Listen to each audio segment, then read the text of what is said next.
Hey guys, this is Clayton from ClayBob Auto. Today we're going to be doing part one of how to disassemble and service your drum brakes.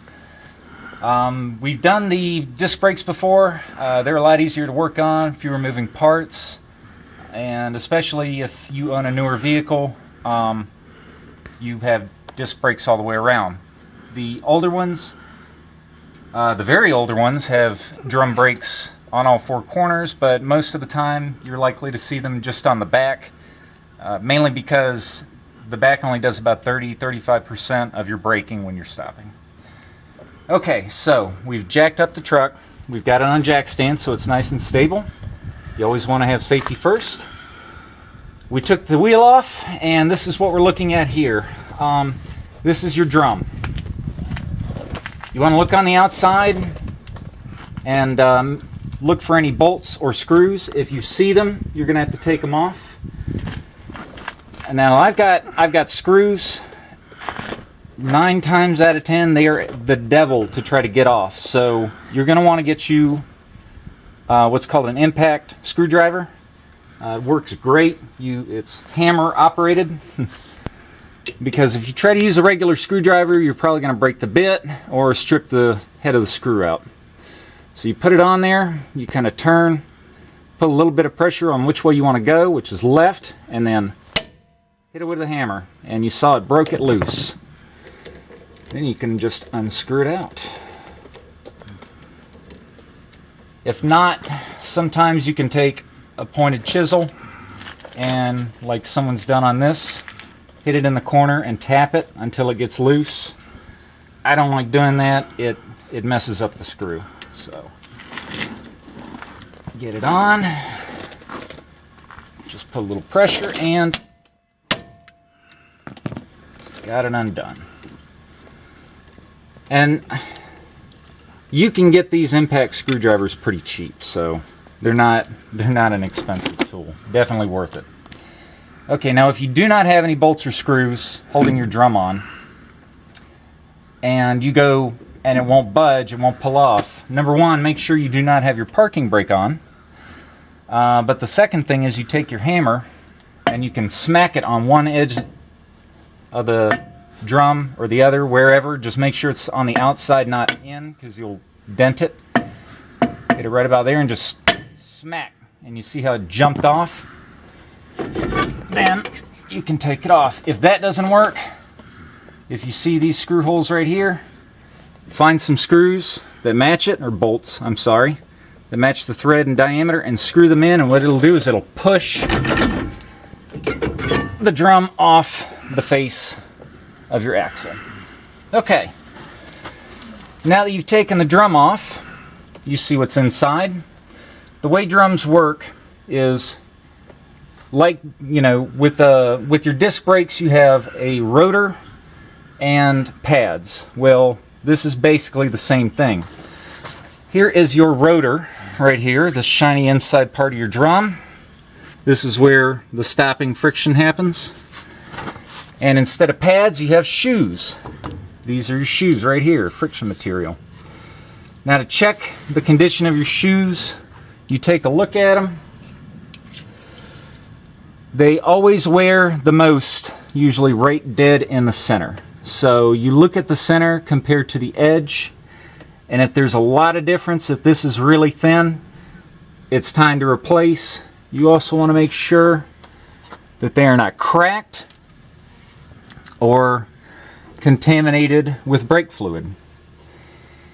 So the basic simple principle is you have, when you hit your brake, fluid comes up the line, goes into the back here and hits this. This is your wheel cylinder. Okay, and it's got 2 pistons, one on each side, and when the fluid comes in, it pushes the 2 pistons out against your shoes, and your shoes come out and come into contact with the inside of your drum, and that's how it stops. Okay, now there are several different ways. Everyone's got their own little way of doing these. I like to start from the top and work my way down.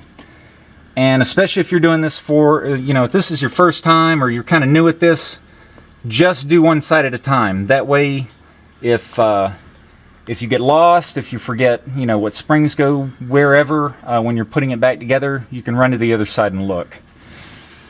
So I want to take all these springs off up here. You have a tool like this. You have a little brake tool right here like this that helps you put on springs and take them off. On this particular one, this little spindle here is actually too big. I can't fit my tool over it to twist and push these out. So if that happens, it's okay. You can use pliers, side cutters, needle nose, whatever to get a good grip on them.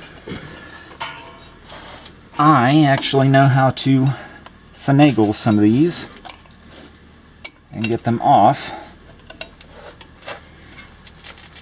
But even then, you still need some pliers.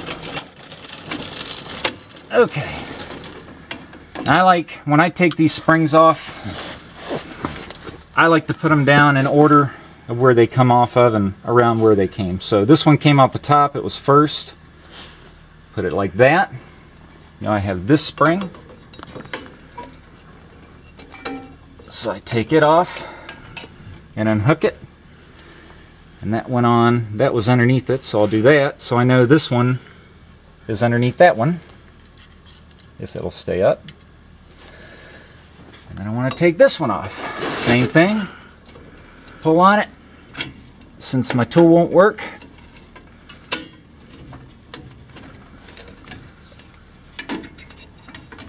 get it off. And you go right under here. Okay. Take this guy off. You know this always goes on the top, so. And if you want to get technical about it, I can put it under that too, so I know it's last. Okay. Now you can kind of see a little bit more of how these shoes move. I like to take these off. These are your springs. You've got to take them off anyway if you're doing this. These hold your shoes onto the backing plate. They do have a little tool, kind of looks like a screwdriver with an open end on one side. You push in on it, you push in on these and turn it, and you see there's a little slot right here, and I'll be able to demonstrate that a little better for you when I take one out. So, again, don't have the tool, I'll just use my trusty pliers. Grab and turn, and I'm holding it on the back too. Okay. Here's what I mean about these pins. You see there's a slot here. You see this has a little arrowhead on there. They go in and you twist, and that's how they stay on. So if you push on the back and get it to turn, twist and turn it like that, that's how they come out. Okay. So I got that one out. I'm going to set that down on this side, like so. Going to do the other side. Same thing, push it and twist it.